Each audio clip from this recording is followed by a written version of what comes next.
büyüklüğünde olunca kullanıyorum. Bu iki üründen özellikle çok memnunum.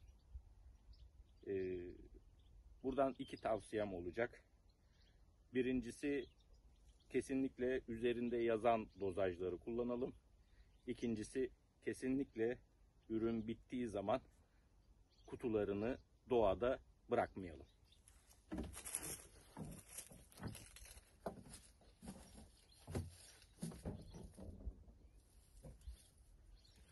Şimdi kullanacağımız ise yine Agroege'nin iddialı bir ürünü, Booster %8'lik bakır çözeltisi. Bunu da devamlı burada kullanıyorum. Hem tedavi amaçlı hem önleme amaçlı olarak. Şimdi de bu ürünü atacağız yine burada. Bu da halkalı leke ve benzeri mantarı hastalıkları önlemek için gerçekten güzel bir ürün.